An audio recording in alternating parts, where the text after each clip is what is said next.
안녕하세요. 매일 성경통독 묵상을 통한 은혜 나누기입니다. 오늘의 제목은 우림과 둠밈입니다. 오늘 성경 본문의 배경은 출애굽기 28장입니다. 출애굽기 28장 30절에 너는 우림과 둠밈을 판결 흉패 안에 넣어 아론으로 여호와 앞에 들어갈 때에 그 가슴 위에 있게 하라. 아론이 여호와 앞에서 이스라엘 자손의 판결을 항상 그 가슴 위에 둘지니라. 지금도 마찬가지지만 10대와 20대를 지날 때에는 가장 답답했던 것이 이것이 하나님의 뜻일까 아닐까라는 의문이었습니다. 그러니 자연히 하나님의 뜻을 알게 되면 얼마나 좋을까를 가장 많이 생각했던 것 같습니다. 지금도 그렇지만 질풍노도의 시기를 지나고 미래의 일들을 결정해 나가야 할 10대와 20대 시기에는 제게는 정말 하나님의 뜻이 중요했습니다. 이 길을 가는 것이 하나님의 뜻일까? 아니면 안 가는 것이 하나님의 뜻일까를 두고 많은 시간 기도했고 가장 힘들었던 일이었던 것 같습니다. 한 번은 오랜 시간 동안 기도하면서 하나님의 뜻이라고 생각하고 선택했던 그 길이 있었습니다. 그런데 시간이 지나고 나서 그 일이 하나님의 뜻이 아닌 징조들이 보였고 그 길이 막혔을 때에 정말 너무 많이 힘들어했었습니다. 제가 힘들었던 가장 큰 이유는 그 길이 막혔다는 사실보다는 나의 신앙에 무슨 문제가 있다라는 생각이 들었습니다. 그렇지 않고서는 어떻게 기도하고 하나님의 뜻이라고 철석같이 믿고 걸어왔는데 이 일이 막히는지 저는 도저히 이해할 수가 없었습니다. 그때는 정말 하나님의 뜻을 너무나 알고 싶었습니다. 사실 지금도 하나님의 뜻이 정확하게 무엇인지 알고 싶습니다. 만약 우리에게 하나님의 뜻을 정확하게 분별할 수만 있다면 얼마나 좋을까요? 구약에서는 하나님의 뜻을 알 수 있는 것이 있었습니다. 그것은 제사장 복장에 달려있는 흉패의 좌우에 찬란하게 빛나는 두 큰 보석, 우림과 둠밈이었습니다. 이것을 통하여 하나님의 뜻이 제사장을 통하여서 알려졌습니다. 대제사장의 복장 중에는 에봇이 있었습니다.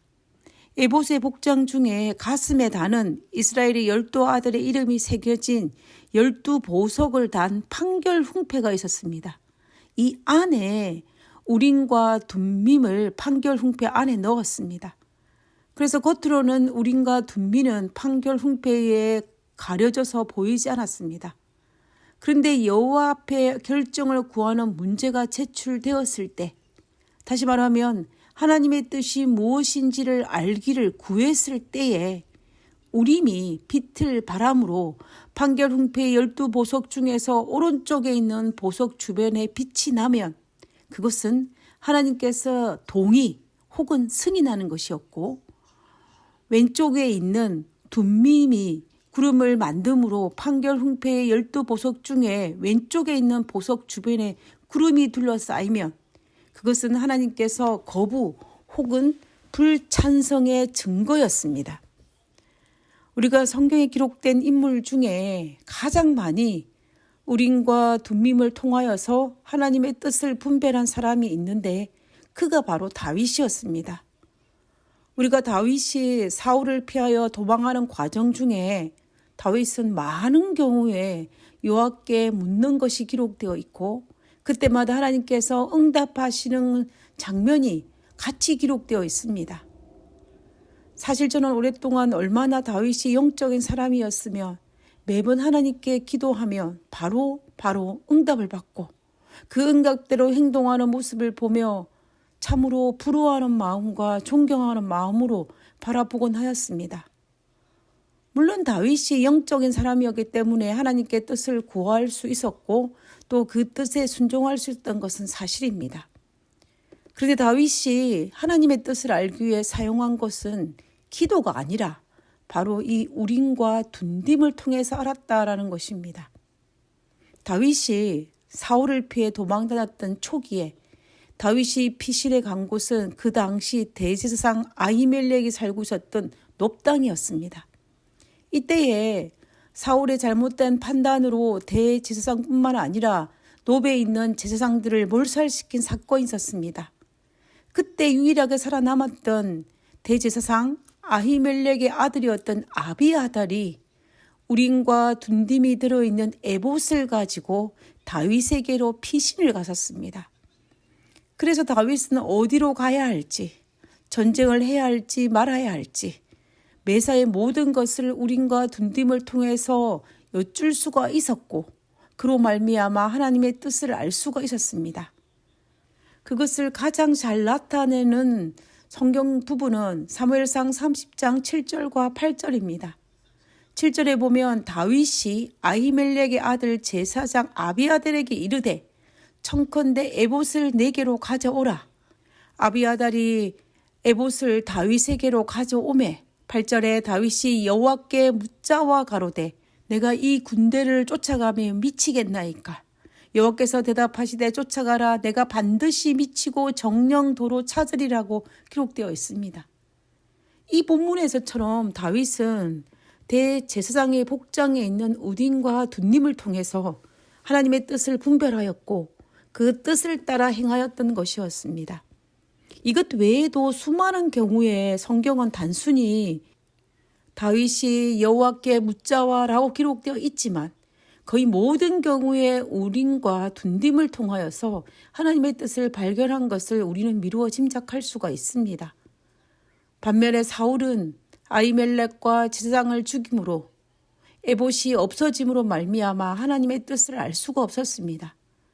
그래서 사무엘상 28절에 보면 사울이 블레셋 군대로 말미암아 두려워할 그때에 하나님께 하나님의 뜻을 묻기를 갈망하였습니다.